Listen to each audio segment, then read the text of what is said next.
Hey, this is Tyler from Absence of Despair. And you're listening to the Brutally Delicious podcast. Brutally Delicious!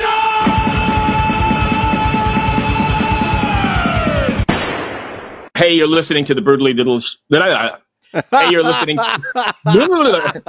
You're listening to the Beautifully Delicious or Brutally Delicious podcast. I'm Bruce. And I'm Chris. The Brutally Delicious. Hey, and we're back. Brutally Delicious. All right. Sorry about my partner. Today we've got Tyler Caruso from Absence of Despair. All right. Heavy band out of Rhode Island. And if you stand by, we'll go ahead and get him on the line. Oh, there he is. Tyler, how are you? What's going on, man? Sorry about the delay. That's my partner, Chris. Nice to meet you. How you doing, man? Great, man. How are you doing? Pretty good. A little tired, but we're good. Nice. Where you guys at today? You up in Rhode Island? Yeah, we're home today. We start the tour this weekend, so should be good. Nice. Oh, wow. So you're right on the cusp of the tour here. Yeah, just getting everything, all the last minute, things situated. So busy week, but it's good. Excited for the tour. Where's the first show?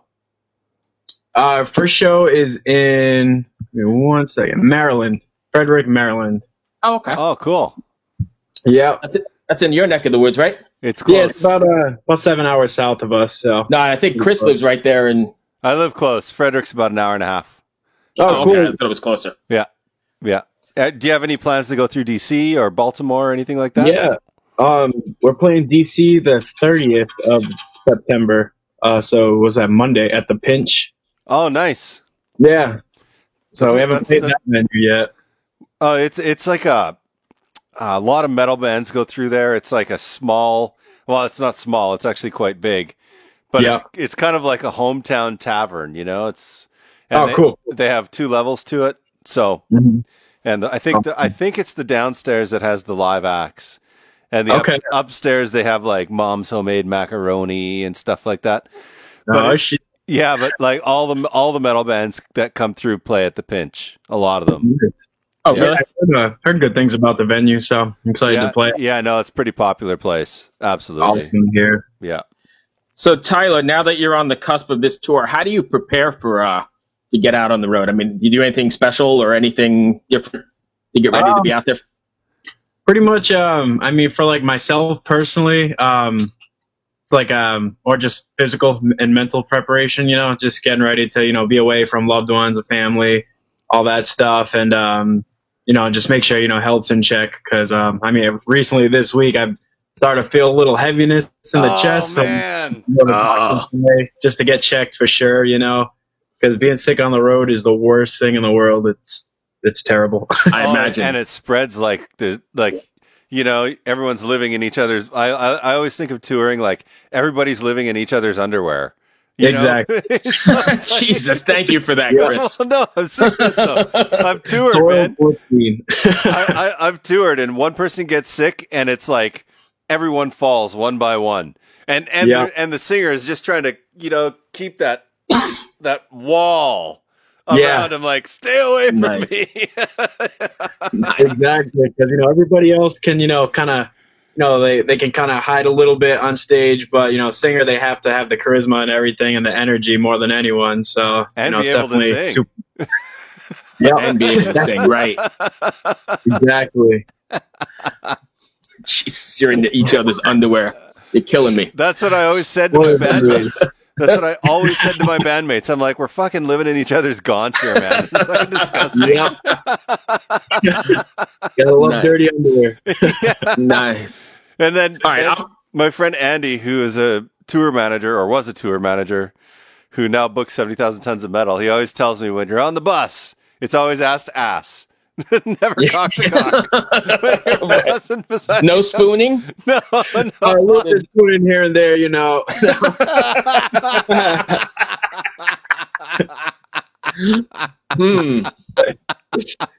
Nice. Sorry. I didn't mean to take this off the rails. I apologize. No, we have a tendency to take this down the wrong path. I'm sorry, dude. Try and keep it on the. So the record Desolate's been out. We are. We're all ball busters. Okay, cool. Because I know we like to take this down the wrong way sometimes, and just want to make sure you're cool with it. Perfect with me, man. So, Desolate's been out for what, about 2 weeks? Yeah, just about 2 weeks. 13th. So. How's the response been so far? Pretty positive? Yeah, it's been all positive. I haven't heard, haven't had any naysayers or any, negative trolls at all online. So that's always a good sign, but it's still fresh, so, but it's been doing really good, especially with the song that we last released, The Skin We Live In, that had Frankie Palmieri on it from Amir. Yeah. So that one really like boosted everything a lot for us. Thankfully, Revolver covered it and everything. So that helped us out a lot for sure. Nice. Awesome. Chris? For people that have never heard you guys before, how would you kind of like, like when you're given a business proposal, you have like your elevator pitch. What's your elevator pitch to people that you haven't heard before? Or for people that haven't heard you before? Usually I tell them, this CD in particular, it's like, it's aggressive for the majority of it, but there's elements for like fans of all kinds of music for it. Like, we have a couple songs on there that are more like radio rock. So, that'll get the more like, your basic average, pop rock listener as well engaged. Then we have the really heavy stuff like The Skin We Live In for like, people that love deathcore. Then we also have traditional metalcore with, dual harmonies and stuff, so it's a little bit for everyone. So I like to, put it like that for people. Right on. Well, I've not seen you guys live, but I imagine you have a pretty good pit then with some of those songs. Oh, yeah, definitely, man. Most definitely. Yeah, I imagine it gets going, even though it's yeah. So you're on tour. When you've been on tour, what's the kind of strangest thing that you've had happen to you on stage or off stage? On stage. I'd say one of the strangest things, we were playing with some band in Nashville, a couple years back on a run, and their thing was to give out peanut butter sandwiches to the crowd and everything. And yeah, it was like, it was the strangest thing. And, but was there jelly? So like, no jelly, just PB. Just PB. It kind of sucked. That's weird. But yeah, but I mean, you know what? Jelly can get a little messy, so PB is pretty decent. But yeah, like their whole MO was like so that everybody, they're like, oh yeah, make sure everybody's drinking, having a good time. But they were doing the sandwiches on stage, literally making them and passing them out. Oh wait, they were making them right on the stage? Yeah, it was crazy. The whole thing with that was so that that they could encourage people to have fun, but also get home safe, to have something in their stomachs to sober up. So it was kind of cool.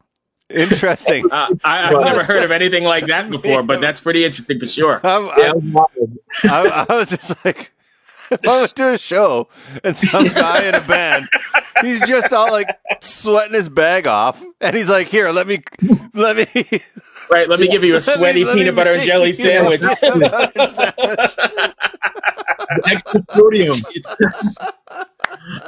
I was not expecting that. That's a good one. No. Yeah. That was pretty strange, but good time. Now, be honest. Did you guys have a conversation afterwards? Like, should we try this?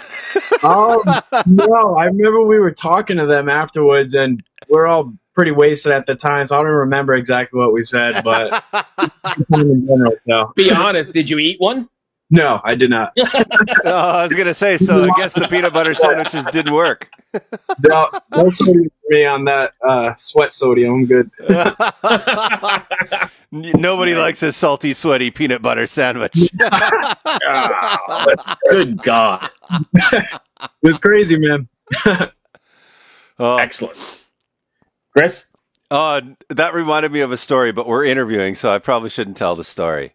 But I think Tyler may want to hear it. Do you want to hear it? There you go. So, thank you for playing along, Tyler. Back in my early 20s, I would wait tables to try and like make enough money so I could tour and play music.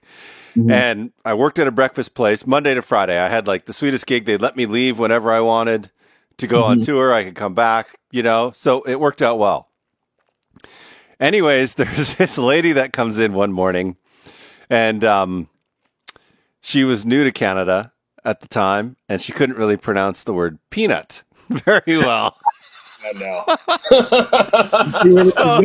So I walk up, and the restaurant's packed in the morning, and I'm like, "Oh, how's everything?" She's like, "Can I have some penis butter?" I won't do the accent because that'll be rude.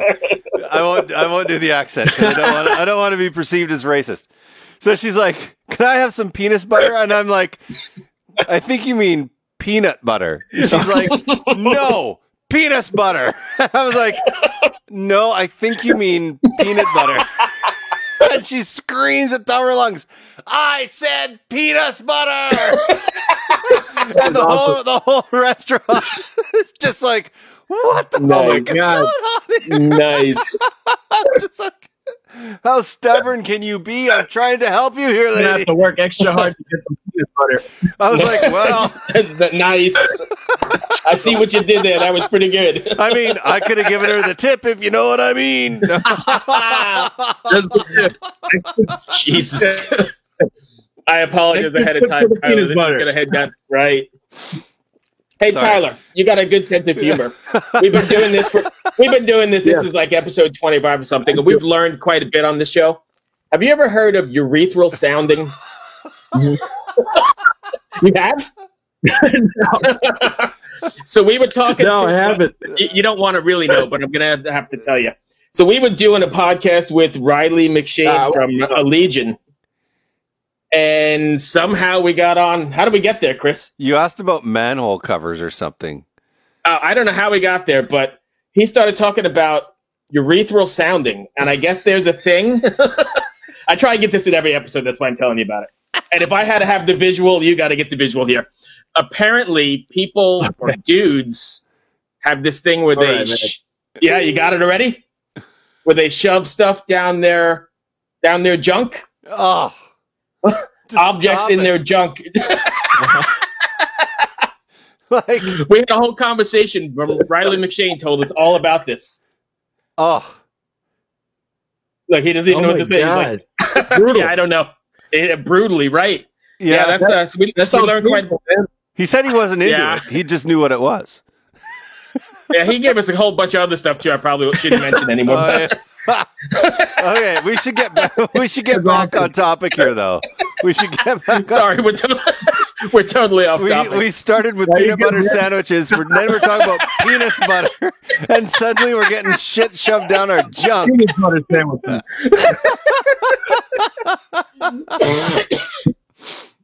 All right, let's go back to talking about the band. Jesus. How does it make you feel? Like, the record's fairly new, so this will probably be relevant. How does it make you feel when you step out on stage and the energy and the passion that you envisioned while you were recording it comes to life in front of a live crowd?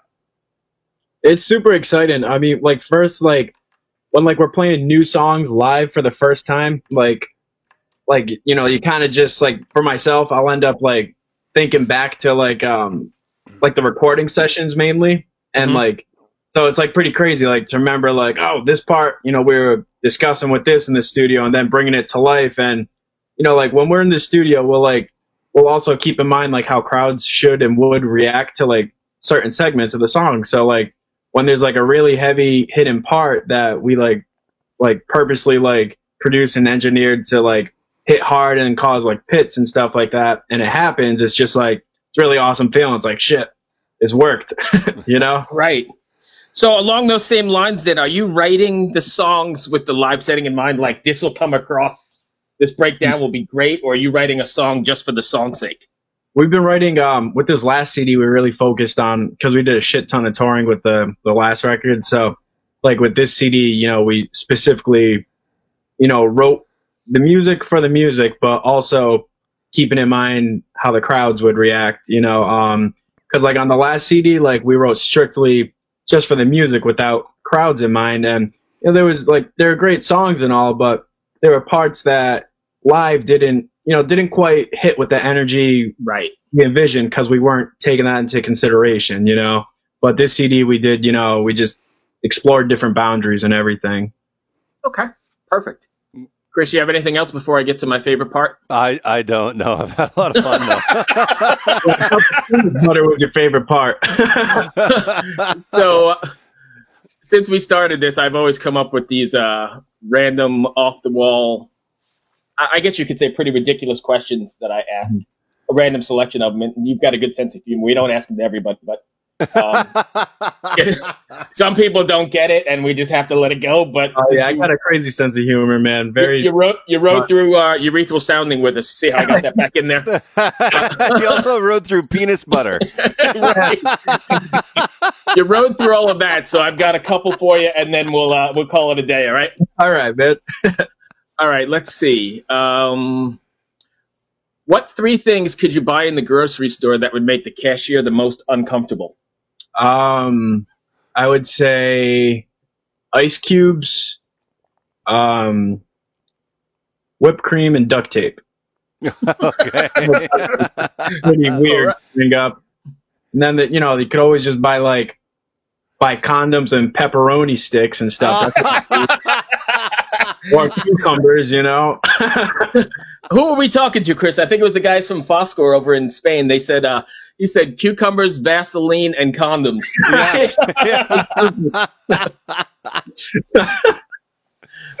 Why do you think manhole covers are round? Why? Why? Was that like a joke? That's a question. No, that's not a joke. Why do you think manhole covers are round? I told you these are ridiculous. So you could fit some men down there. All right. I actually have a new answer for that question. It's not Riley's answer, is it? No. Okay. So we all know that the world has been designed by men. Mm-hmm. What do men spend their whole life trying to do? What? Get in the hole. Yeah. Oh my God. Very true. Trying to get in the hole that we came out of. Yeah. Well, not incestual. Right. That's just weird. All right, one more if you're not too ridiculous. Not too ridiculous? You want one more? Yeah, let's go for it, man. How many square feet of pizza you think are eaten in the U.S. each year? He has no idea where I'm coming up with these stuff. 2 million. Definitely, no, probably over 1 billion, I'm thinking. All right. Riley, thank you for playing along. What's the answer? I think you said 3 billion. No, what's the real answer? I don't have any answers to this shit. Okay, before we let you go, I'm going to see if I can fucking ask my good friend Google about it. One second here. Yeah, so, you exuded it. So here's how we can end this here. 200 million square feet of pizza. Oh, Jesus, I was way off. Yeah, and that's exactly why manhole covers are round, because someone's got to get down there and clean that shit up. Right, all that pizza. Most definitely, man. All right. Tyler, I want to thank you for taking the time and putting up with us. Sorry about the delay. Thank you for having me. Appreciate it, man. Good luck with the tour. Be safe, and hopefully we'll catch you around. Thanks, man. Yeah, check out the tour dates. We're going all over the East Coast, a couple shows in Virginia too. So, I'll try to make it down to the Pinch. It's right in my neighborhood. Oh, awesome. Hell yeah, man. Hopefully we'll see you after. Yeah, I'm looking at your site now, so hopefully I can see what the Virginia dates are. All right, man. Be well. Thanks for taking the time. All right, be well. Bye. Enjoy the peanut butter. Later, guys. Yeah, see ya.